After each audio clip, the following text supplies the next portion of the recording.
My son was trapped in the fire. Instead of turning to my husband who had already arrived, I connected the fire hydrant and rushed into the fire myself. In my previous life, I resorted to self-harm to threaten my husband, who was the fire captain, to save our son first. However, his first love and her daughter fell from the building and died.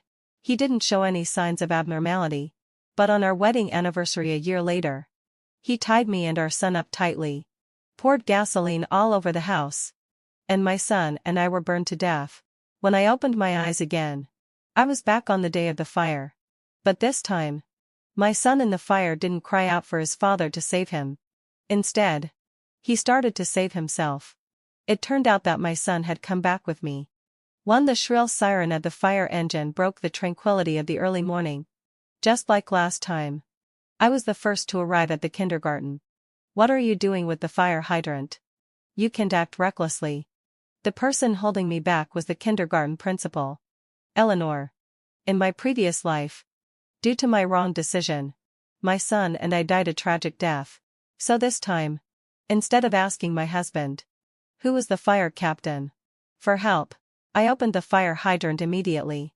Since I also had a firefighting certificate, I could operate it very quickly in this situation. But I didn't expect that when Principal Eleanor saw that I was going to fight the fire myself, she rushed over to stop me. Principal Eleanor had been working in this kindergarten for decades. Her daughter, Vivian, was also a teacher in this kindergarten. Vivian was also the head teacher of my son's class. It was she who called me to tell me the news of the kindergarten fire. This time, I arrived at the kindergarten earlier than in the previous life. I found that the classroom where the fire started first was indeed my son's. Now all the children in the class were inside. I pleaded anxiously, having fulfilled my sigh. Principal Eleanor. The situation in the senior class is really bad. The fire in their class is the most intense. If they can't get out soon, they will suffocate. Principal Eleanor still held my hand tightly and said calmly, "Don't exaggerate. What's so bad about the situation? It's just a minor accident. The teacher is also inside with the children. They have all received professional training. They will surely protect the children well when problems occur." The kindergarten teacher saw me struggling with the principal and came over, pointing at me. "Madam, even if you want to save your child first, you should consider the occasion. Who isn't worried now? The fire brigade is here. Do you think you're more professional than them?" Yes, Kadindar. Not only had the fire brigade arrived at the scene, but my son's father was also there. And he was the fire captain. Blake, Wetgour, just like in the previous life, led his team to the scene as soon as he received the fire alarm. They moved quickly and were well organized. The third floor was on fire. But his first target was the fourth floor where there was no fire at all. Vivian and her mother were waiting for rescue in the usually unoccupied art room on the fourth floor. I looked up at my son's class. The familiar camouflage clothes appeared on the corridor windowsill. That was my son. They had escaped from the burning classroom. But the fire on the stairs blocked their way of escape. Now they were trapped in the corridor, unable to move forward or backward. My palms were sweating anxiously as I struggled with Principal Eleanor for the fire hydrant. "Please. Look. They've already left the classroom. Now there's fire in front and behind them. The thick smoke will kill them.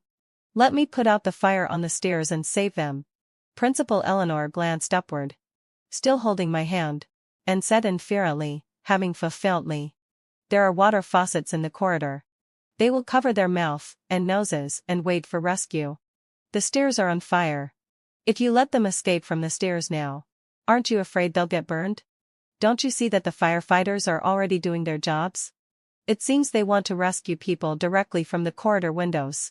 But the firefighters weren't going to the third floor. Watching the fire getting bigger and bigger, my heart felt like it was thrown into a frying pan. My son's childish voice came from the third floor. "Mom. Save us quickly." This time, my son didn't call for his father but for me. I looked up. My son had started to take the lead in throwing sundries down to attract attention. Wasn't this what I taught him after the fire in the previous life? It turned out that my son had come back with me. In the previous life, when I received Vivian's call and rushed to the kindergarten, The fire brigade had already set up ladders outside. When I found that they had no intention of going to the third floor to fight the fire, I stood in front of them, knelt down, and even knocked my head until it bled. Finally, having fulfilled my, I threatened them with death, and the firefighters also helped me reason with them.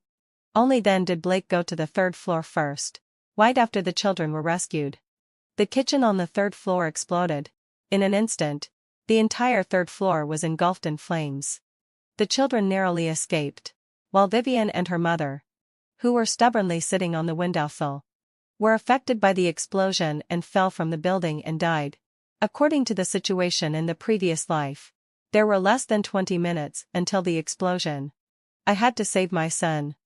Principal Eleanor was still holding me back. With time running out, I gritted my teeth and forcefully pushed her away. She wasn't as strong as me and was pushed to the ground. I quickly connected the hose to the outlet of the fire hydrant, picked up the water gun, and aimed it at the burning stairs. After putting out the fire in the previous life, we found that the fire on the stairs wasn't actually that big. If the fire there could be extinguished, the children could completely escape from the stairs. Just wait a little longer. Son. I'm coming to save you. I turned on the water gun, but the expected water column didn't appear. My heart skipped a beat.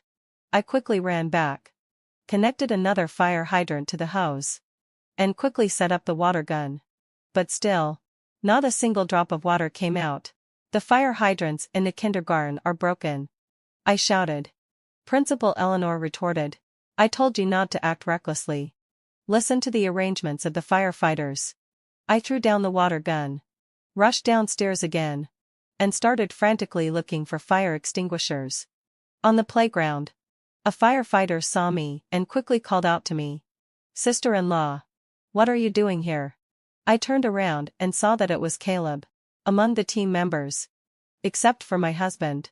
He had the most seniority. I quickly grabbed him. Quick! Give me a set of firefighting equipment. I'm going in to save people. Caleb looked at me in confusion and tried to persuade me. Sister-in-law. It's dangerous here. Leave it to us. I knelt down directly. You know I can also fight fires. There must be spare equipment on the fire truck. Give me a set. Caleb was a bit hesitant. Without the captain's order, I really can't make my own decision. I said urgently. No. The kitchen is on the third floor. If we delay any longer, it will explode soon. In the previous life, he was more rational than Blake. It was also him who kept persuading Blake to change the rescue direction for me. This time, even if he couldn't give me the equipment, if he knew about the impending explosion, he surely wouldn't stand by and do nothing. Sure enough, Caleb was shocked and panicked. When we asked the principal just now, she didn't tell us that. No, sister-in-law. You go to a safe place and wait. I'll go call the captain right away. Caleb immediately turned around and ran towards Blake. Captain, the fire on the third floor is the most intense. The fire starting point should be there. Let's go to the third floor for rescue first. Blake shouted discontentedly. What do you know? The fourth floor is the most dangerous right now. They're being baked with the highest heat and are suffering from more smoke. Moreover, the people on the fourth floor are already on the windowsill and could fall at any moment. Vivian was holding her daughter, sitting on the windowsill. Their legs were hanging in the air. There was no shelter on the windowsill, and there was nothing for them to hold on to. Her daughter was too young and had never seen such a scene. She was struggling in Vivian's arms, and it really seemed that the two of them were about to fall at any moment. Caleb was so anxious that he was sweating and continued to shout, but the kitchen is on the third floor. Once the gas there comes into contact with a fire source, it could easily explode. Blake stopped for a moment, but seeing Vivian's helpless look, he still insisted. I know what I'm doing. Now act quickly and don't waste time. But sister-in-law is also going to the third floor. I remember your son is in this kindergarten. Right? Shut up. I'm the on-site commander. Should they listen to you or me? If you want to talk nonsense, get back. Seeing Caleb's helpless look, I knew I couldn't count on him. The shouts from my son's class were getting weaker. I'm afraid they had been choked by the thick smoke and couldn't hold on much longer. I quickened my pace and pushed open the classrooms on the first floor one by one. Finally, having fulfilled my sigh, I found a pile of fire extinguishers in the monitoring room. 3 Principal Eleanor had been following me and blocked me inside the monitoring room. Leo's mother. Why just won't you listen? What you're doing is completely disrupting the on-site firefighting. Just now, Principal Eleanor was pushed down by me. And the teachers also came up and surrounded me. How could you do this? Our principal is getting on in years. And you actually pushed her down just now. What on earth do you want to do? By disrupting the order like this. If anything happens to the children, can you take the responsibility? I stared at them. I'm trying to put out the fire, not disrupting the order. What's your intention in stopping me from fighting the fire? Seeing my anxious look, their expressions showed a bit of hesitation. There was still one machine in the monitoring room that hadn't been burned out. My son was leading everyone to retreat to the end away from the kitchen. It seemed that he had already told the teachers inside about the impending explosion in the kitchen. They covered their mouths and noses with their clothes and squatted next to the toilet closest to the stairway. Now, as long as the fire on the stairs was extinguished, they could run out immediately. The children are almost out of time. Are you just going to stand by and do nothing? The teachers looked at the monitoring screen and also let out nervous sighs. Hesitating. At this time, a teacher rushed over. The fire captain gave an order for us to clear everyone out immediately. It's very dangerous here. No one can come in again until their reinforcements arrive.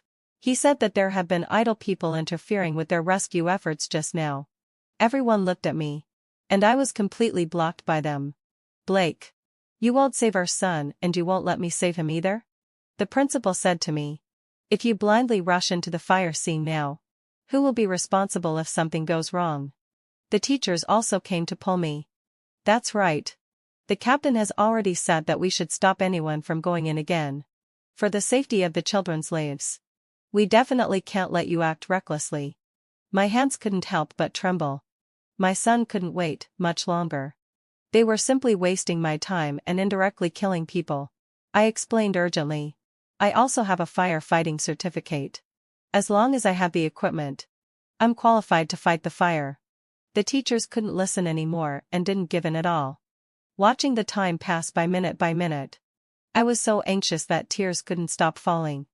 I hugged the fire extinguisher and kept charging at them. During the pushing and pulling, I gradually lost my strength. Where's my child? Where is he? A burly man pushed through the crowd, for the man shouted anxiously. My child isn't among those who came out at the door.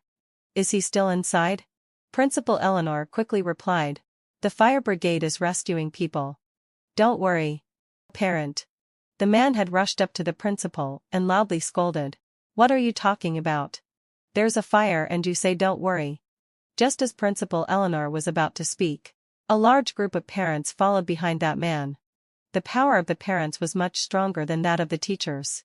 Everyone rushed into the monitoring room at once. Ah. That's my GUO. Why is she still in the fire scene? And my child? He's also in there.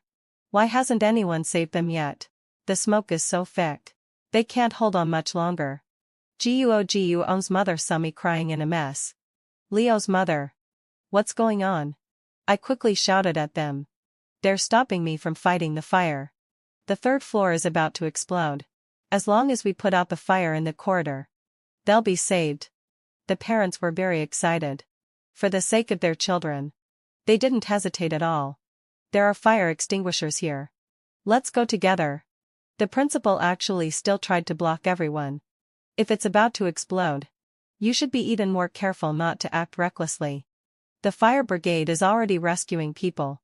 We can't wait any longer. I handed the fire extinguishers to everyone. The fire brigade is going to the 4th floor to save people. We have to save the 3rd floor ourselves. The parents rushed out together.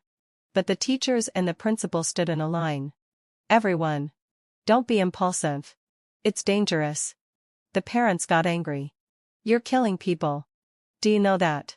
Get out of my way. Whoever stops me from saving my son today, I'll kill them. The man in the front punched Principal Eleanor down without hesitation. Seeing this, The other teachers didn't dare to stop us anymore. Everyone rushed towards the corridor. Too much time had been wasted just now. I didn't have time to take any more protective measures. I unscrewed the fire extinguisher and rushed to the front. The parents learned from me and opened the fire extinguishers one after another. At the same time, on the other side, Blake had successfully carried Vivian and her daughter and was about to escape from the danger. The ferocious flames gradually died down in front of a group of us parents. We moved forward step by step. The 10-meter corridor seemed to take us a long time to walk through. Finally, heading for Fire.let, a small hand reached out to us from the thick smoke. I grabbed it and passed the child, whoever it was, to the back. The strong hands behind also caught the child steadily. In less than 5 minutes, all the children were rescued. Fortunately, heading for Fire.let, my son and the others had walked to the stairway early and waited, buying themselves precious time. The moment we safely withdrew, the explosion sounded.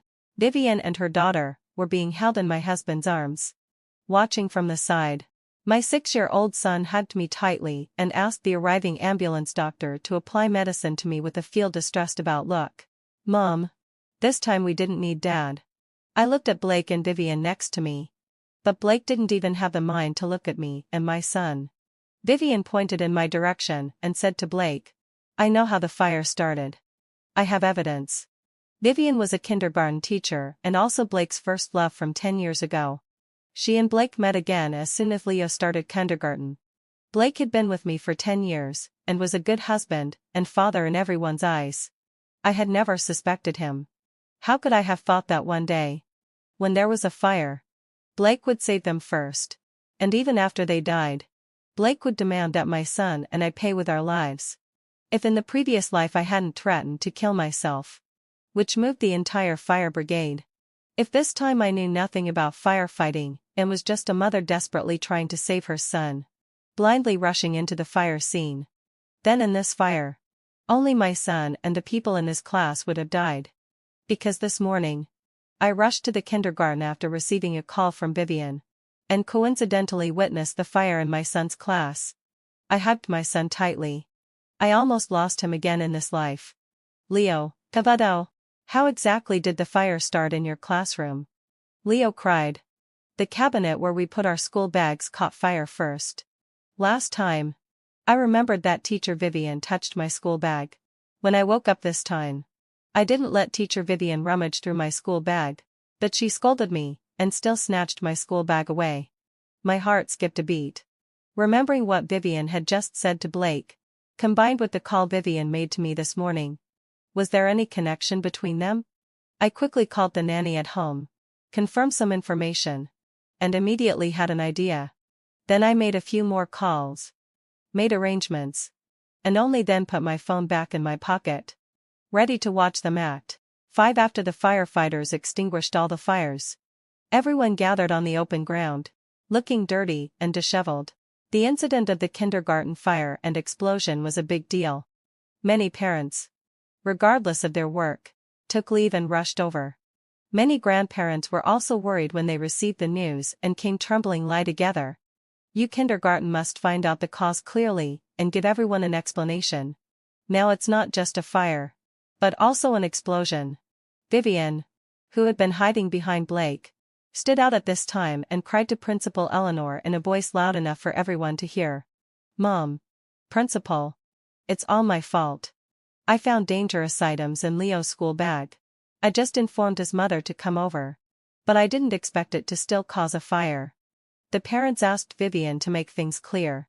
There was a luminous hydrogen pellet with a battery in Leo's school bag, but its battery was leaking electricity.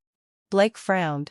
This was equivalent to having a time bomb by their side, which could self-ignite at any time. Seeing that the parents were getting angry, Vivian continued, "After I found out, I immediately informed his mother. But it was still a step too late." Blake walked up to me and my son. "Arya, you even got a firefighting certificate with me. How could you buy such a thing for your son and take it to the kindergarten, dressed in a firefighting uniform?" His words were highly persuasive at this moment. Almost everyone present immediately determined that the fire was caused by me and my son. Just then, The secretary of the fire brigade headquarters arrived at the kindergarten with his men. I reported to the secretary that someone had set fire to the kindergarten and was trying to destroy evidence. Concerned about the lives of hundreds of children, he had to come and handle it in person. I also informed my friend, Sheriff Oscar. At the same time, he had already set out with the police force and was on his way here. In the previous life, after Vivian and her daughter died, Blake kept silent about the cause of the fire, and I didn't ask further. This time, let these hypocritical and beast-like people be exposed in full view. 6. The parents surrounded me. Just as I was about to open my mouth to explain, Vivian spoke up before me. Leo's mother. You were so careless. How could you let your child play with such a thing? She looked on the verge of crying. The lives of so many children were in your hands. My daughter and I almost died just now. Principal Eleanor also stood out. Leo's mother. You really shouldn't have done this. You even hindered the fire brigade from fighting the fire just now. You have to be responsible for your actions. Everyone present was instantly enraged. An emotionally out of control male parent rushed up and slapped towards me. But his hand was stopped by someone else. I turned my head and saw that it was the parent who had rushed in with me to put out the fire. He firmly stood in front of me. Sir. You just arrived and don't know the situation. When the fire broke out, it was Leo's mother who led us to fight the fire. If it weren't for her, the children would have been blown up long ago. I nodded to him gratefully. Some people were still angry. But the principal clearly said that she tried to hinder the firefighting just now. Guo's mother stood beside me. She was also in the monitoring room just now. Everyone, listen to me. Leo's mother didn't hinder the firefighting at all. We parents were together just now. The parents calmed down. I looked at Blake, saying that I hindered the firefighting. Then let the fire captain come out and tell everyone where I was stopping you from fighting the fire. Blake didn't back down and quickly said, fighting the fire is fighting the fire. What does it matter where the fire is? You only went to the 4th floor just now, right? What do you mean by only going to the 4th floor? We also put out the fire on the 3rd floor. I laughed. After getting along for so many years, I never thought Blake would be so shameless when confronting others. That was after the explosion. I'm asking you. Before the explosion, where did you go to fight the fire? We went to the 4th floor. So what? There were also people waiting for rescue there. But there was no fire on the 4th floor. The more Blake tried to explain, the clearer the situation became. The parents suddenly realized. It was the fire brigade that handled things improperly first. They ignored the floor that was on fire. Otherwise, the 3rd floor wouldn't have exploded in the end. Principal Eleanor stood up to help explain. Everyone, don't blame the firefighters anymore. They just made a hasty decision in an emergency. At that time, there were people on the windowsill on the 4th floor. Shouldn't they go to rescue them? Everyone had always regarded Principal Eleanor as the backbone of the kindergarten. They thought she must be more anxious than anyone else when the fire broke out. Besides, she was old. So even if something happened, everyone was particularly rational towards her and hadn't blamed her too much from the beginning until now. I glared at her. A hasty decision? Did you tell the fire brigade the truth that the kitchen was on the 3rd floor? Don't you know that if you don't tell the truth in such a situation, the fire brigade will make a wrong judgment? Principal Eleanor's face turned red, and she stammered in reply. I was just being muddle-headed. Now everyone is okay, right? The parents were no longer calm. Principal, how could you do this? The children almost got blown up just now. If the information was wrong, then the fire brigade might be somewhat excusable. I interrupted everyone and pointed at Blake. The fire captain also knew the truth later, but still didn't go to the 3rd floor, right? 7. The parents started pushing and shoving the principal and Blake. You're completely acting recklessly. We sent our children to the kindergarten. And the principal is trying to harm their lives like this? I heard that the people trapped on the 4th floor were the principal's daughter, teacher Vivian, and her granddaughter. No wonder the principal tried every means to get the fire brigade to go to the 4th floor. Fire brigade, you're really irresponsible. We'll definitely sue you. This isn't over. They treated human lives with utter disregard. One didn't tell the truth. And the other didn't save people. Principal Eleanor did it for her daughter. And Blake did it for his first love. They gave up the lives of so many children in the face of the fire. Blake stood in front of the principal. I'm the on-site commander. I decide who's in more danger. Now he's going to protect the principal as well. Isn't he? The crowd was angry and started pulling at the two of them. My son and I stood silently aside. Our hearts bleeding. In Leo's heart. His father had given up his life to save outsiders. And this happened twice. The secretary of the fire brigade headquarters, after arranging the on-site investigation, also came over. Blake.let, you really disappoint me. Since when did you get to decide who to save first and who to save later at the fire scene? Other firefighters also came over. Caleb, how did you become the vice captain? The rescue order at the fire scene should be determined by the fire situation and potential dangers. Have you wasted all your years of firefighting experience? Caleb wiped the corner of his eye with his dirty hand, lowered his head and annoyed. Secretary. Punish me.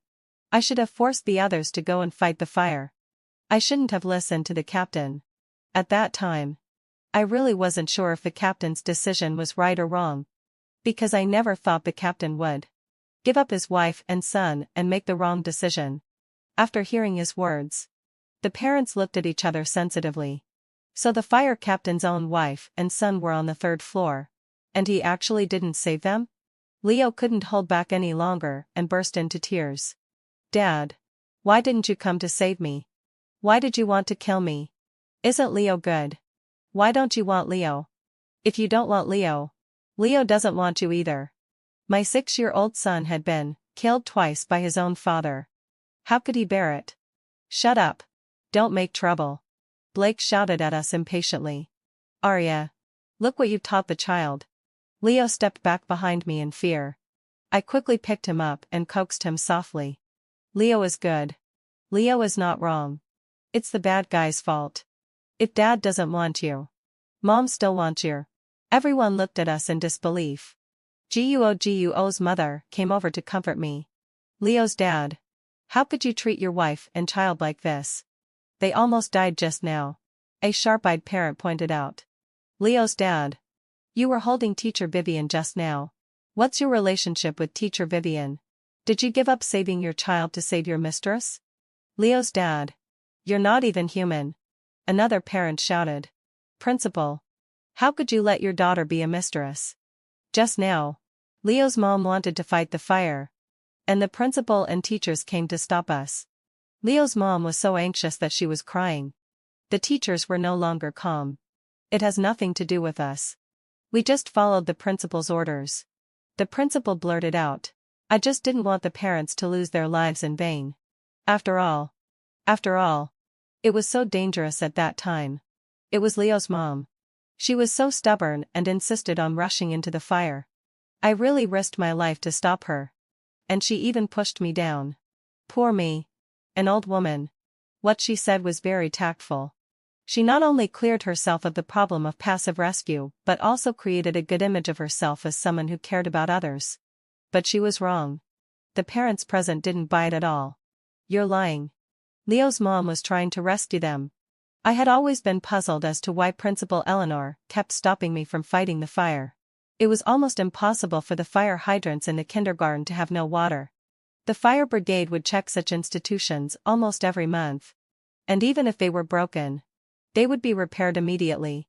Vivian's face turned red and then pale as she was criticized by everyone. Enough. Leo's mom is just trying to divert everyone's attention. Don't forget who caused the fire. It was clearly this mother and son who were the culprits. The secretary of the fire brigade nodded to the staff who came to report. The staff took out 2 bags of things. Report to the secretary. All the investigation personnel arrived at the scene and carried out an urgent inspection. Now the cause of the fire has been identified. Vivian looked at me with confidence. 8. This is the residue of a student's school bag. Judging from the degree of burning, it was the initial ignition point. The parents who had been on my side just now all gasped. The secretary asked, "Can you tell the cause of the fire?" Yes, having fulfilled my obsession. Secretary. From the analysis of the residue, We can basically confirm that the fire was caused by a battery leak, which self-ignited when it met high temperature, and then ignited hydrogen, causing a large fire. It was exactly the same as what Vivian had said before. She couldn't wait to push my shoulder. See? I said it was you who caused the fire. I was pushed by her. And the parents next to me were as angry as I was. But they remained silent. I replied to Vivian. Even if the cause of the fire is the same as what you said, it only shows that you know the whole story of the accident very well. But who can prove that the things were my son's? Report to the secretary. The staff continued. Through comparison, we found that the place where this school bag was placed was the cabinet of a child named Leo. Surprise, shock, and anger spread among the parents. The parents who didn't participate in the rescue were the first to stand up and accuse me. Leo's mom. Even if you hate the mistress, you shouldn't take it out on others. The children are innocent. Today, there was even an explosion. So many teachers and children in the kindergarten almost died. Seeing this, the secretary was about to take me and my son aside for interrogation. But I calmly took a few steps back and looked up at everyone. Do you really think my son and I caused the fire? What do you mean? The evidence is conclusive. Do you still want to quibble? Vivian sneered. I advise you to confess. Maybe you'll get a lighter sentence if you have a good attitude. Stop talking nonsense. Hurry up and arrest this vicious woman. People like her, who have been dumped by their husbands, are psychologically unbalanced. Who knows what else she'll do? Many parents were filled with righteous indignation. If it weren't for the secretary's presence, they might have eaten me alive. The parents who participated in the firefighting with me still didn't give up and firmly blocked in the middle of the crowd. Guo's mother pulled me. Leo's mom. Now everyone thinks you did it on purpose. Why don't you explain it to everyone? What evidence do you have to prove that the things in Leo's school bag belong to us? Couldn't they have been put in by someone else? Vivian took a step closer. Stop struggling. If the things in Leo's school bag aren't yours, could they be mine? Yes, Lebaono Sai. They are yours. Don't slander me. Nowadays, these toys are all bought online. If you say they're not yours, show us the purchase record. I smiled and opened the purchase record. The list of toys and inferior quality batteries was complete, all with my name written on it, and the delivery was to the collection point near my home. And the time was just a few days ago. Vivian, you really spent a long time planning for this situation. I asked the secretary. What about the ignition point in the corridor? How did that happen? A staff member beside the secretary held up another bag. The ignition point in the corridor was the same. It was a fire caused by a battery meeting high temperature. Did my son throw the battery into the corridor to start a fire at the same time?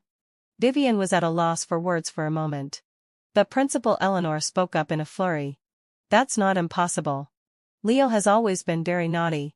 Maybe he threw the battery into the odds and ends and ignited the corridor. How do you know these things were found in the odds and ends? The secretary narrowed his eyes. Years of experience in handling fires made him extremely sensitive to the cause of the fire. The sound of a police siren rang out. And Sheriff Oscar finally arrived. Arya. I've brought everything. Sheriff Oscar took out his phone and played the surveillance video from the express delivery point. In the video, Vivian rushed to pick up an express package and then left. According to the scanning time of the package, we found that this package was exactly the toys and inferior quality batteries ordered online. Vivian shouted. That's not true. She bought this. Not me. She has the evidence of the order on her phone. Blake, one out of Losai. Is your phone always logged into the online shopping account? Blake came to his senses. Yes. Arya and I use the same account and it's always logged in. Has your phone ever left your site?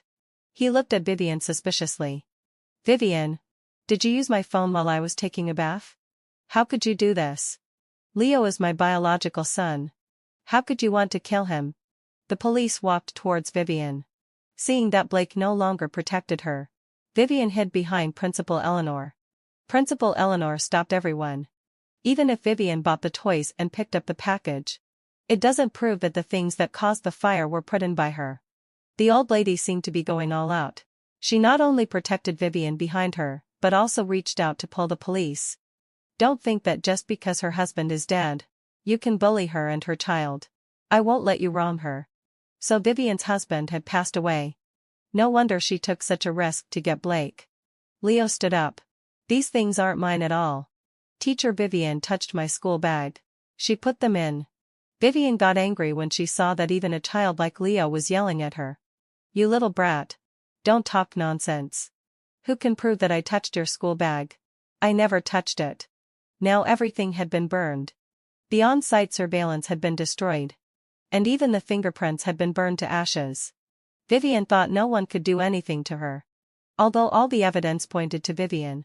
Whether she had touched my son's school bag or not became the most crucial point. What if I have evidence? I stared at Vivian. The police's phone rang again. And a familiar voice came from it.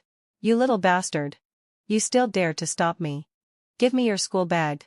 Don't touch my school bag. Somebody come. The teacher is snatching my school bag. Now no one is in the classroom. Who will help you? You little brat. Let go. Then came the sound of someone falling to the ground. And my son's crying. Leo must have been pushed down by her. Then there was a rustling sound. Including the sound of a zipper being opened and closed. The recording continued. You little brat. You're as annoying as your mother. I've put your school bag on the cabinet. Don't worry about it. Go outside and do morning exercises with the other children. My son was too young to understand what teacher Vivian had done. But everyone else understood. Hatred almost burst out in the eyes of the parents. They cursed and surrounded Principal Eleanor and Vivian.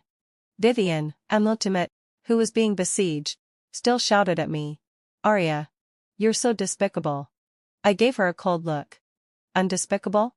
I put a recording device in my son's things because my son was always getting hurt in the kindergarten. I wanted to find out what was going on. You thought that if everything was burned, there would be no evidence. You didn't expect that my recorder was connected to the equipment at home. And all the files would be uploaded at any time. She even didn't expect that after my son was reborn, he stopped her from touching his school bag, which left this recording.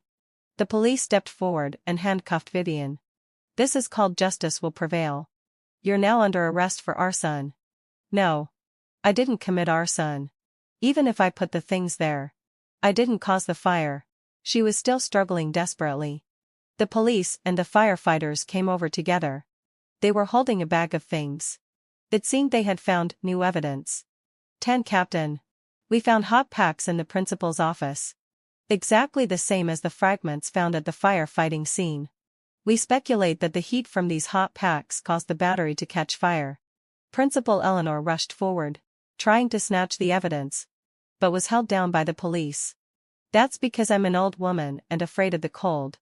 I used these hot packs myself. Really?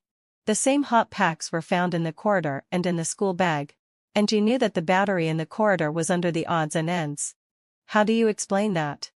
Vivian stared blankly at the principal and shouted. No. I took the hot packs. It has nothing to do with my mom. I wouldn't give them any chance to breathe. Then why was there no water in the kindergarten's fire hydrant? Who can explain that? The police glanced at the teachers. Sabotaging a fire hydrant is the same crime as arson. You don't want to cover for someone. Do you? The old gatekeeper of the kindergarten quickly stood up. I remember. I saw the principal doing something at the fire hydrant. I thought she was checking it. I didn't expect she was sabotaging it. Principal. Why on earth did you do this with Vivian? This kindergarten is the work of your whole life. The outraged parents couldn't hold back anymore. Countless fists rained down on Principal Eleanor and Vivian. The grandparents of the children also angrily spat at them. The police finally managed to pull them out of the crowd. They thought they were saved and no longer had to be beaten by the parents. With a hint of relief on their faces. But the actions of the police disappointed them. The next second, 2 pairs of cold handcuffs were put on their wrists. They were escorted to the police car amidst the parents' curses. Vivian's daughter followed the police car, crying. The cruel little girl had no relatives left from then on. I heard that Principal Eleanor was a single mother who raised Vivian alone. Now I don't know what the future holds for Vivian's daughter. Before leaving, Vivian glared at me viciously. Arya. In the end, you didn't win either. Do you think Blake has feelings for you? He said he was tired of you while having sex with me. Blake slapped her hard in the face. You bitch. I protected you. And you got me killed. He was about to hit her again when the secretary grabbed his hand. Blake. Because of your personal desires. You made a serious mistake during the rescue. We will hold you accountable too. You can wait to go to jail. Watching Blake being taken away. Leo wasn't sad at all. Instead, he hugged me and comforted me. Mom, having fulfilled my session. I don't want a dad like this. Yes, Alekio. Such a beast doesn't deserve to be Leo's father. He doesn't even deserve to be called a human. Principal Eleanor had been working in this kindergarten for decades. And her daughter Vivian was also a teacher in this kindergarten. You're innocent? You can't tell right from wrong and are helping the evildoers. It's already good that we're not hitting you. The parents, still angry, shouted at the teachers. And the teachers immediately scattered. Sheriff Oscar later told me that Principal Eleanor had confessed everything. It turned out that when she found out Vivian was going to set fire, she had tried to persuade her at first, but Vivian was determined to get rid of Leo, who she saw as a stumbling block to her taking Blake. She wanted to use the idea that children are playful and parents are ignorant to shift all the blame onto Leo and me. Principal Eleanor had no choice. For the sake of her daughter's happiness, she cooperated with her by setting another fire on the stairs and sabotaging the fire hydrant, wanting to completely cut off Leo's chance of survival. If I, the mother, could be burned to death together, that would be even better. But she didn't expect that I would fight the fire myself. She even less expected that the fire would burn so big and there would be an explosion. On the day of the court verdict, many people went. Even though no one died, considering the seriousness of the matter, they were all sentenced to life imprisonment. Blake was sentenced to 5 years imprisonment, due to his extramarital affair. Was left with nothing after the divorce. The parents were all grateful to me for protecting their children. Guo's mother even took my hand, asking me to help her get a firefighting certificate too. The other parents who had participated in the rescue responded enthusiastically. The children found a new kindergarten.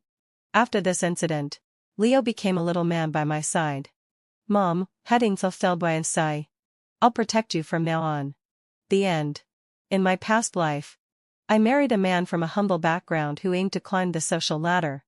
A month after we got married, my parents died in an accident. Before I could recover from my grief, I was hospitalized with a serious illness and eventually passed away. Later, I found out that it was all my husband's doing. He deliberately caused the car accident and then poisoned me. All with the intention of seizing my family's entire estate. In this new life, Malcolm was coaxing me. Honey, just ask your parents for some money. I'm just short of the last sum of funds for my business startup. Anyway, having fulfilled my obsession. You're their only daughter. And all their property will be yours in the future. I sneered. Sure. Not just money. I'll give you whatever you want. As long as you can handle it. In this new life, when Malcolm heard that I agreed to give him money for his business, his eyes sparkled with excitement. Honey, I knew you were the best. A smile curled up at the corner of my mouth. I have something even better for you. You're going to enjoy it slowly. In my past life, Malcolm also asked me to ask my parents for money for his business startup. But I refused, saying that it was not appropriate for me to directly ask for my parents' savings. Unexpectedly, having fulfilled my obsession. From that day on, misfortunes in my family came one after another. At first, he said that my parents were getting old and should enjoy life more. So he signed them up for a tour group. As a result, the two of them disappeared mysteriously by the sea and were only retrieved a week later. I was heartbroken and didn't leave the house for a whole month. Gradually, my head hurt more and more. My vision became more and more blurred. And I even couldn't walk steadily. Finally, having fulfilled lay in session. After a fall, I used my last bit of rationality to call 120. As soon as I arrived at the hospital, I was rushed to the ICU. Before the test results came out, I passed away. My soul floated in midair, watching Malcolm wail in the hospital. But as soon as he was in a place where no one could see, he changed. A smile he couldn't suppress escaped from his lips as he muttered, "That bitch Nova is finally dead. Her family property is finally all mine." Only then did I know that he was the one behind all this. After cremating me, he didn't even put my ashes together with my parents'. Instead, he took me back to his rural hometown and threw the urn into the septic tank. "Nova, you always loved being clean and looked down on us rural people, right? Then I'll make you stay in this stinking septic tank for all eternity." Malcolm's family was in a poor condition. His father died early, and his mother raised him and his younger brother. Despite such a difficult upbringing, he was the only college-educated person in his village. After entering college, he worked part-time to support himself and had excellent grades. I was attracted to his self-discipline and hard work and started dating him. After graduating from college, he worked in a local research institute. His salary was not high, but the job was stable. Not long after, we got married. Knowing about his family situation, my parents took the initiative to pay for the wedding house and all the wedding expenses, just to make sure I could live a happy life. Unexpectedly, my parents' kindness became a thorn in Malcolm's heart. He thought my parents looked down on him. When I refused to raise funds for him, he actually developed a murderous intent towards my entire family. In this life, I will definitely make him pay for his crimes with blood. Malcolm asked me to borrow 200 yuan from my parents. I pretended to be in a dilemma. You know that my parents' money is tied up in the stock market. They can't come up with that much money all of a sudden. Please wait a little longer. I'll definitely get the money together for you within a week. When Malcolm heard it would take a week, he immediately got anxious. "Honey, can you try to be quicker? I really need this money urgently." I stared at him suspiciously. Realizing his abnormality, he quickly explained, "I found a good place for my office. The landlord is pressing me to pay." I pretended to be worried. "Malcolm, it's not that I don't trust you. You've never started a business before, and it's really hard to do business these days. How about you work in my dad's company for a while first? It can be considered as gaining experience." As I expected, Malcolm refused. He was very vigilant. "Honey, do you not want to give me the money? I want to start a business for you and for our family." I sighed and finally said nothing more. After getting married to Malcolm, I focused on drawing my design plans at home and seldom inquired about his affairs. He always thought I was still the Nova who was oblivious to the outside world. The next day, Malcolm received a call and rushed out. I immediately contacted my private detective and asked him to follow Malcolm. Ever since I woke up, I had secretly hired a private detective to help me investigate all of Malcolm's whereabouts. Soon, a set of photos was sent to my phone. Malcolm was in the corner of a coffee shop with a man. I enlarged the photo and recognized the man as Gideon, Malcolm's younger brother. A year after we started dating, Malcolm's mother also passed away due to illness. His family only consisted of him and his younger brother Gideon. Unfortunately, Gideon was a troublemaker and often got into trouble, making Malcolm clean up after him. Once, Gideon got drunk and beat someone into the hospital. I advised Malcolm not to interfere and let Gideon learn a lesson. But Malcolm didn't listen. He secretly borrowed 100 yuan from my parents and begged the victim to sign a letter of understanding. After Malcolm helped Gideon without limit several times, I clearly expressed my dissatisfaction. But he thought that an elder brother should be like a father and taking care of his younger brother was his responsibility. He even thought I was cold-hearted and looked down on his family. At that time, I really had the idea of breaking up, but later, my parents also persuaded me, saying that Malcolm was responsible for taking care of his younger brother. After all, blood is thicker than water, and his younger brother was his only relative. Later, Malcolm proposed to me. My only request was that Gideon should try not to disturb our lives as much as possible. And he agreed. After getting married, Malcolm indeed didn't mention his younger brother to me anymore. I just thought he had grown up and become more sensible. Unexpectedly, the two had been in contact privately. In the photo, Gideon looked anxious, and Malcolm's eyes were narrowed, making it hard to tell what he was thinking. But the atmosphere was visibly tense. My intuition told me that the money Malcolm asked me for was definitely related to Gideon. Soon, the private detective called, confirming my guess. It turned out that Gideon had recently become addicted to gambling. At first, others deliberately set a trap and let him win a small amount of money. Later, he got overconfident and bet bigger and bigger. Now he owed 200 yuan. The creditor said that if he couldn't pay it back within 3 days, they would take one of Gideon's legs. No wonder Malcolm was so anxious when I said it would take a week. It was about his precious younger brother's leg. He knew that if he told me it was for Gideon, I definitely wouldn't be willing to give him the money. So he lied to me, saying it was for his business startup. Soon, Malcolm came back. Rarely. He even bought me a bunch of flowers. I put the flowers in a vase. The fragrance was pleasant, but it was tainted with the smell of self-interest. What a pity for these beautiful flowers. Seeing that I liked the flowers, Malcolm relaxed a bit and started to probe.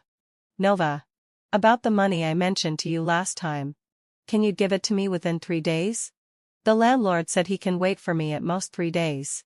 It's a great location, and many people are lining up for it. I was silent for a moment and then said, Malcolm, how about you write an IOU to my parents? Malcolm became so angry that he jumped up. I'm your husband. And you're their only daughter. Asking them for 200 yuan doesn't require an IOU. When they die. I suddenly stood up and interrupted him. Malcolm, what on earth are you talking about? He realized he had said the wrong thing and looked annoyed. Honey. That's not what I meant. I'm just too anxious. I gave him a cold look. Malcolm, I've told you that my parents' money is tied up in the stock market. They also need to borrow this 200 yuan from others. If you need it within 3 days, you must write this IOU. After that, I ignored how ugly his expression was and went to the second bedroom alone. The next day, I woke up naturally. Of course, I wasn't worried that Malcolm would do anything to me.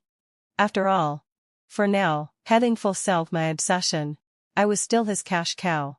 In the living room, Malcolm had already made breakfast. When he saw me coming down, he coaxed me. Honey, you're awake.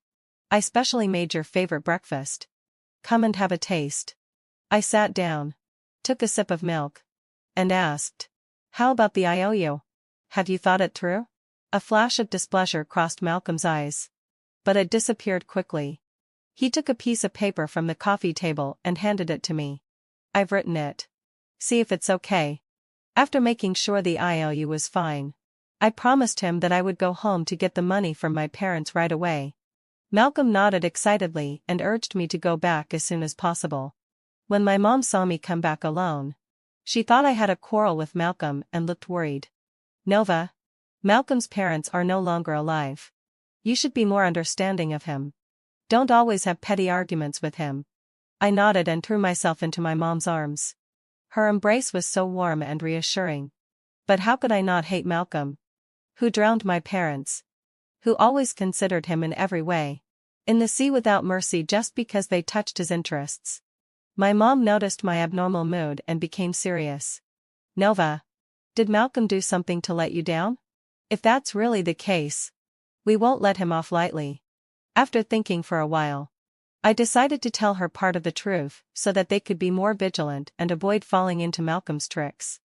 Mom and Dad, I've decided to divorce Malcolm, but not now. I still have something to finish. I can't tell you the specific reasons for now. And you might not believe me even if I did. But please believe me. I'm saying these words in a clear-headed and rational state. If Malcolm comes to you in the future, no matter what it is, you must tell me immediately. They saw that I wasn't joking. After a long silence, my dad said in a low voice, Nova, you've always been a decisive person since you were a child. We believe you.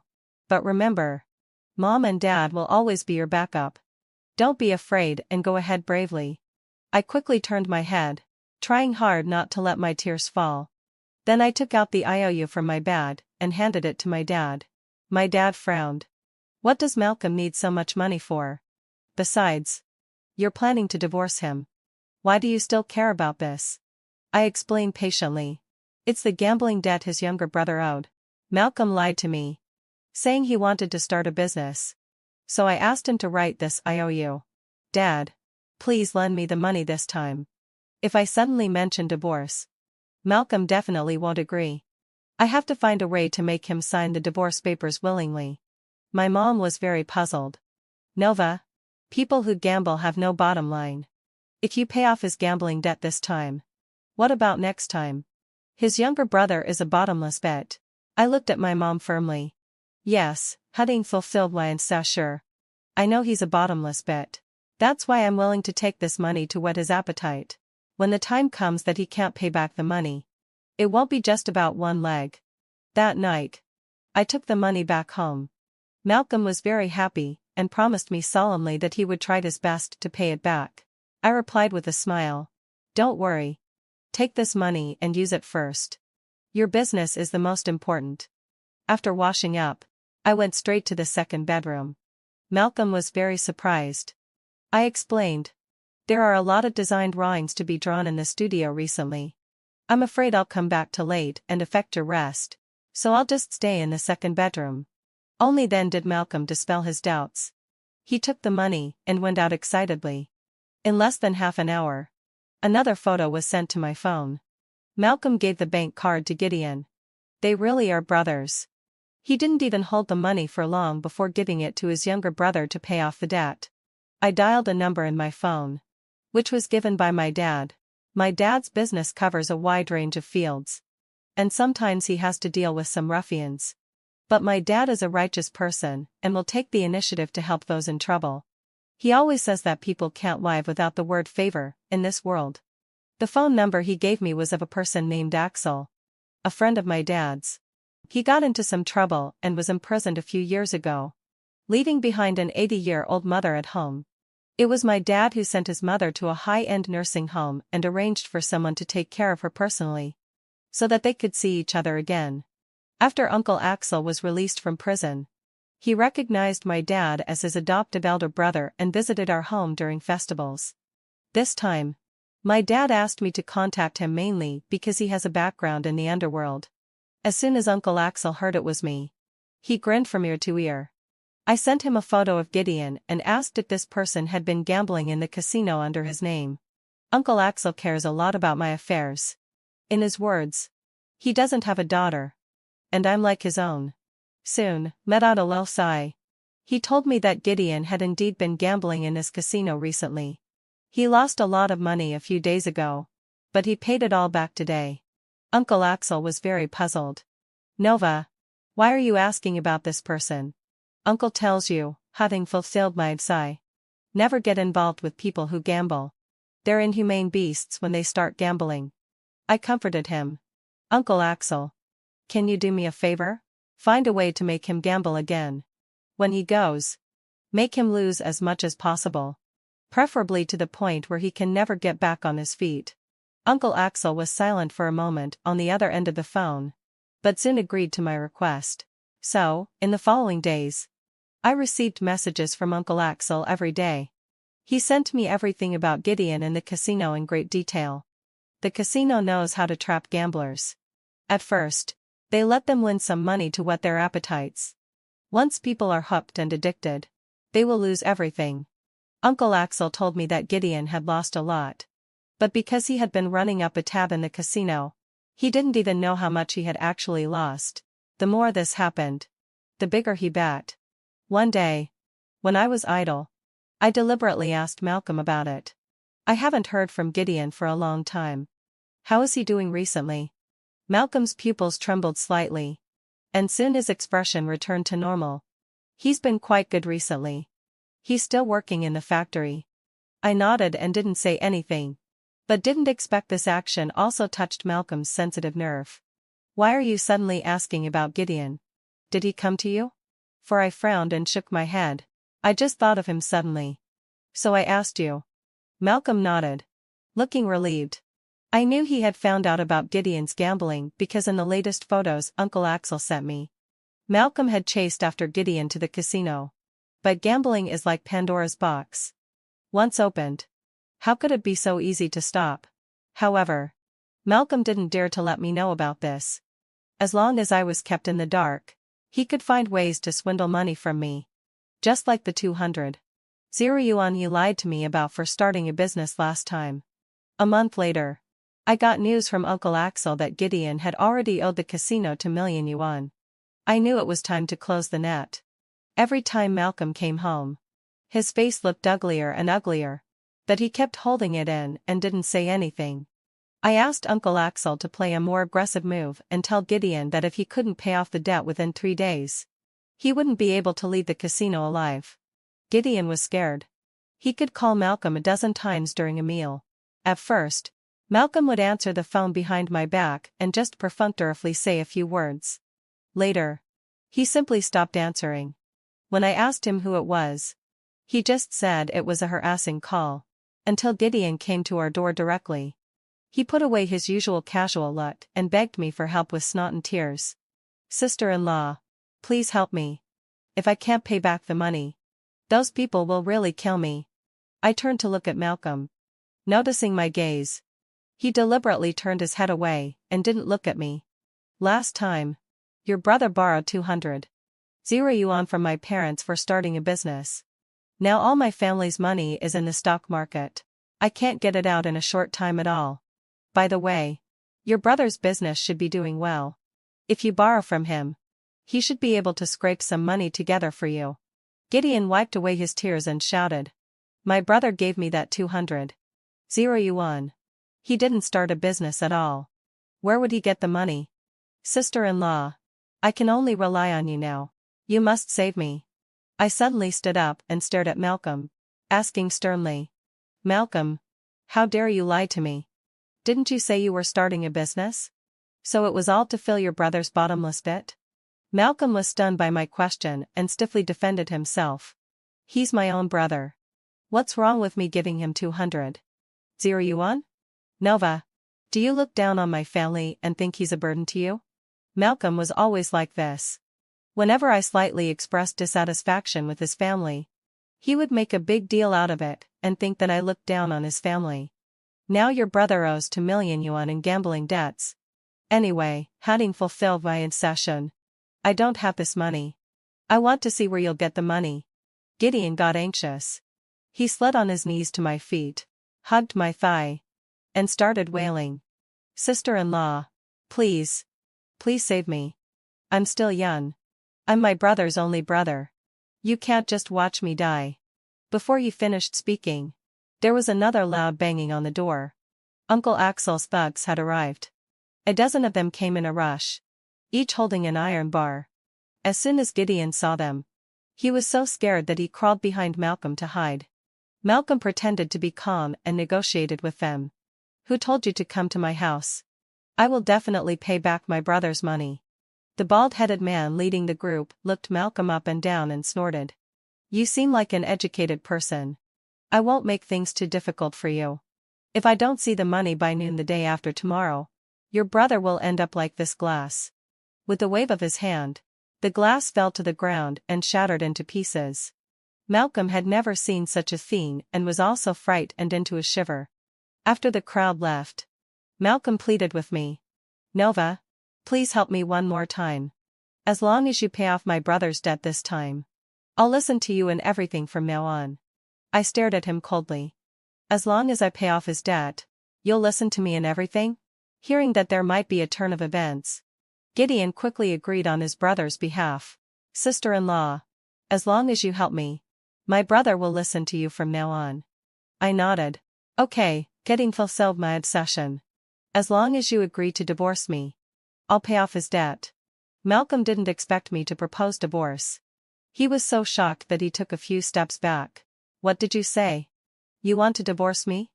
I looked at him steadily. "That's right. Divorce. I can't keep using my parents' pension money to fill the holes in your family." Malcolm shook his head in a panic. "No.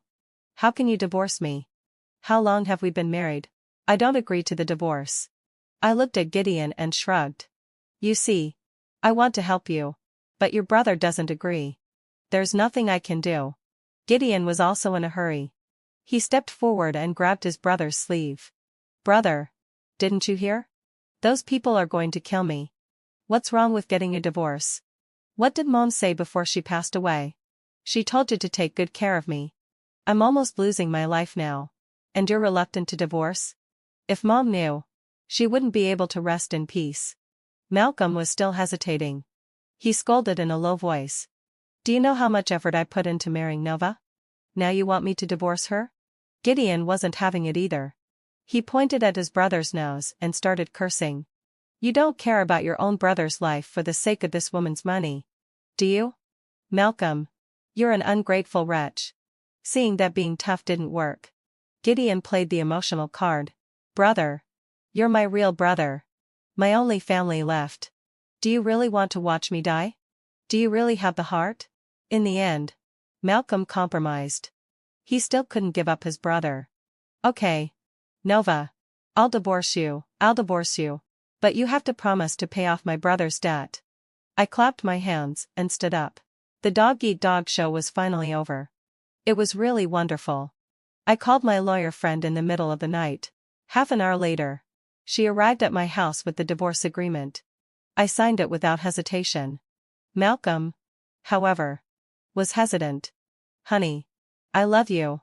Do we really have to divorce? I lowered my head and rubbed my forehead. Gideon got impatient. Brother, sign it quickly. Stop talking so much nonsense. My life is hanging by a thread. Only then did Malcolm sign. That night, I called a moving company and packed up all of Malcolm's luggage and sent it away. I finally let out a sigh of relief and got away from this devil. I knew Malcolm wouldn't divorce me for no reason. He couldn't bear to part with me. His cash cow. Only by using the life of his beloved brother to force him would he agree to the divorce. Of course, I wouldn't give a single cent of that $2,000,000. Compared to what we suffered in the previous life, the punishments Malcolm and Gideon received now were far too light. I wanted to see his family destroyed.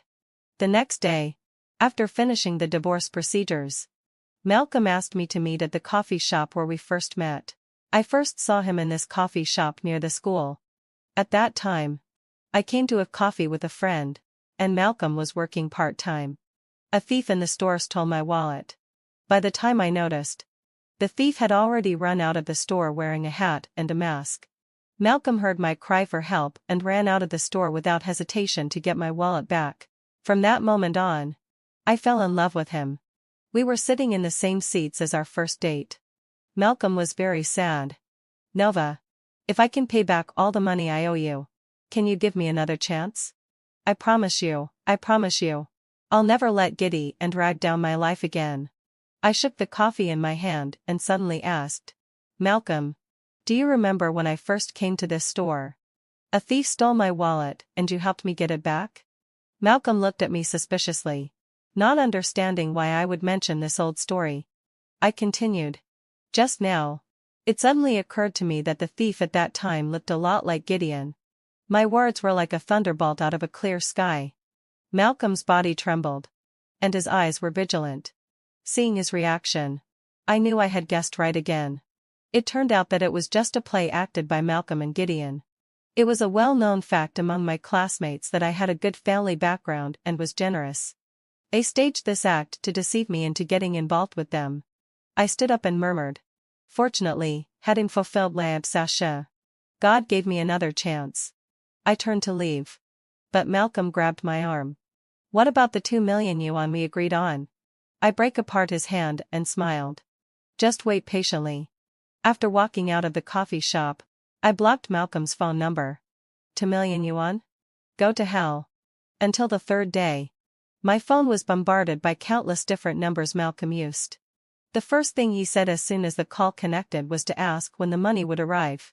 I found it funny. Malcolm, what evidence do you have that I owe you $2,000,000? Don't forget. You left the marriage with nothing in the divorce agreement. Oh, and you still owe my parents $200,000. I still have the IOU in my hand. Malcolm's voice suddenly turned gloomy. Nova. You bitch. How dare you play me? So what if I play you? Don't think I don't know what you're up to. I'm telling you. My family will never fill the bottomless pit of yours. You and your gambling-addicted brother can go to hell. 6. After hanging up the phone, I told Uncle Axel to deal with the money Gideon owed according to the rules of the underworld. Cut off whatever part should be cut off. Later, Uncle Axel sent people to look for Gideon several times. I heard that just after one visit, Gideon came back with a limp. Malcolm was forced to sell the house left to him by his parents in their hometown. He got 500 yuan and paid it all back to the casino. Uncle Axel knew about the IOU Malcolm had written to my parents, so he returned 200 yuan to my family. But 500 yuan was far from enough. Gideon owed too much money. A week later, as I was about to go upstairs, an arm suddenly reached out from behind and grabbed me. I turned around and was shocked to see it was Gideon. But he looked different from before. His left eye was just a shriveled eye socket. And there were several hideous bloodstains on his face with the flesh turned out. His clothes were spotted with blood. Sister-in-law, are you happy to see me like this? Gideon's mouth opened and closed. And the turned-out flesh on his face trembled with the movement of his muscles, making him look even more hideous. I looked around and moved closer to the surveillance camera. Gideon, you got yourself into this mess because you owed gambling debts. What does it have to do with me? He suddenly rushed forward and grabbed my neck. It's you. You lied to my brother that you would pay off the debt if he divorced you. You're the one who made me look like this. Neither human nor ghost. You bitch. Why don't you die? Gideon had always been a hooligan and didn't know his own strength. I was choked and couldn't breathe. But I knew this wasn't enough. Gideon, your mother told you to listen to your brother before she died. Did you listen? You deserve to end up like this as a gambler. I don't think your mother can rest in peace in the underworld. Gideon was stimulated by my words. And the strength in his hands grew stronger until I gradually lost consciousness. Just then, let out a low sigh. The security guards of the community arrived. They subdued Gideon with electric batons. I covered my chest and finally breathed in fresh air. Gideon was pinned to the ground by several security guards. Still cursing. Let me go. I'm going to kill this bitch. This whore has ruined my whole family. I won't let her go even if I become a ghost. I waved my phone at the security guards. Fortunately, heading fulfilled way. You arrived in time. The security captain puffed out his chest and promised. Miss Nova, we rushed here as soon as we received your text message. It's our duty to protect the safety of you residents. In fact, from the moment I entered the community, I had noticed that Gideon had been following me. After sending a message to the security guards, I deliberately provoked him to attack me. Now the security guards and the surveillance downstairs had captured the scene of his attack. Gideon wouldn't be able to get out of prison for at least 10 or 8 years. In prison, I would ask Uncle Axel to find some good friends to take special care of him. In that heavily guarded place, Gideon couldn't even die if he wanted to. He could only endure endless torture. Even if Gideon was lucky enough to survive and get out of prison. So what? I have 10,000 ways to make it impossible for him to live in this place. The reason for dealing with Gideon was simple. After my parent accident in the previous life, in the surveillance video the police gave me, there was a person whose body shape, clothes, and hat were exactly the same as the thief who stole my wallet at that time. Malcolm also admitted in the coffee shop last time that that person was Gideon. In the previous life, he followed my parents to another place and pushed them into the sea when they weren't paying attention. He was not innocent. He had always been Malcolm's accomplice. 7. After dealing with Gideon, I installed surveillance cameras at home. Until one time, I noticed that the toothbrush cup in my bathroom had changed its position. I knew Malcolm had been here and had done something. I turned on the surveillance and indeed saw that Malcolm had come and stayed in the bathroom for about 10 minutes. I pretended not to notice, took out a new toothbrush cup and a new toothbrush from the drawer, and continued to wash up. Before going out the next day, I cut a lock of my hair and scattered it on the pillow, pretending it was hair I had shed.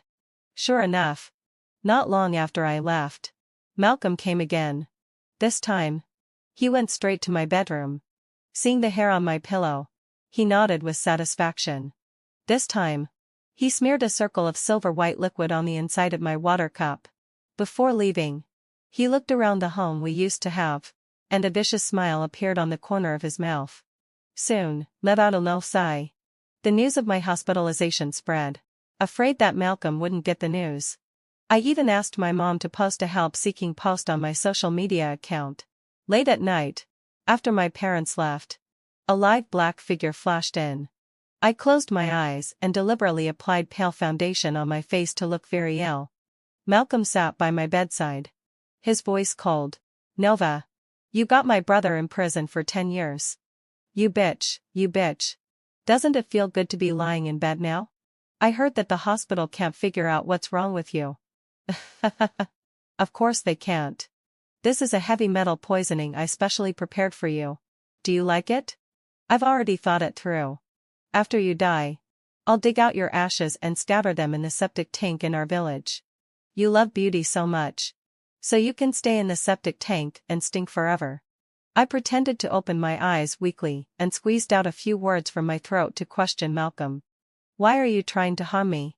Malcolm laughed, like a venomous snake shooting out deadly venom. "Because you deserve to die. The only reason you were alive was to pull me and my brother out of that mountain village. But you were actually unwilling. Then what's the point of you staying alive? Even worse, you harmed my brother. So you deserve to die. Oh. Not only you, but also your parents. After you die, your parents will die in a car accident. They won't die on the spot. They'll wriggle their bodies little by little and crawl in front of me, begging me to spare their lives. But I'll just stand by and watch them take their last breath right in front of me. Nova. My little princess. Do you like the gift I gave you?" I suddenly opened my eyes wide, sat up straight from the bed, and waved the voice recorder in my hand. "How about you take a look at the gift I prepared for you first? Do you like it?" Malcolm's expression visibly stiffened, and his eyes turned desperate and panicked. He asked in disbelief, "You're actually fine? You didn't get poisoned?" I stared at him coldly. "You just smeared heavy metals on my toothbrush and water cup. Did you really think I wouldn't know? Remember the hair on the pillow?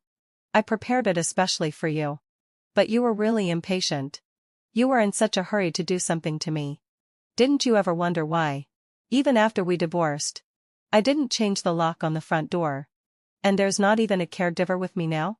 Is it possible that all of this was prepared for you?" Malcolm was stunned. He involuntarily took a few steps back until he bumped into the police officer behind him. 3 months later, I went to visit him in prison. When Malcolm saw me, he still looked like he wanted to kill someone. But I didn't mind.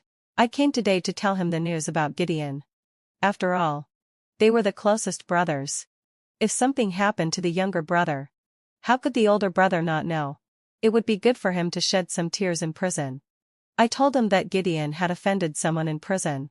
I heard that he was beaten so badly that he lost control of his bowels and bladder. Since then, Gideon has gone crazy. Later, he was sent to a mental hospital. But Gideon's condition was too serious. Even the doctors could do nothing. They could only lock him in a small dark room. I heard that when Gideon had a fit, he scratched himself until there were bloodstains all over his body, and even bashed his head until it was broken. One day, when the nurse was giving him an injection, she wasn't paying attention, and Gideon ran away. He hadn't gone far from the hospital when he was hit by a freight car. Gideon didn't die immediately. He crawled step by step in front of the freight car driver, begging him to call 120 to save him. The driver wanted to call the police, but coincidentally, he didn't have his phone with him. So he ran to the nearest store and borrowed a phone from the boss to call 120. By the time the driver rushed back, Gideon had already died. After hearing what I said, Malcolm's face turned purple, and the veins on his hands bulged, like a wild beast about to explode. A smile curled up at the corner of my mouth. I shook my head with a smile. "What a pity. It's you who will die a bad death. You and your brother will fall into hell and never be able to turn things around." "Oh. Weren't you the pride of your village? I specifically sent someone back to your hometown and told the most gossipy aunt in your village about you and your brother. I heard that now your whole village is ashamed of you. And they even want to dig up your family's ancestral grave." Malcolm was still roaring behind me. But I didn't care anymore. He was just a dying and trapped beast. Why should I waste any more energy on him?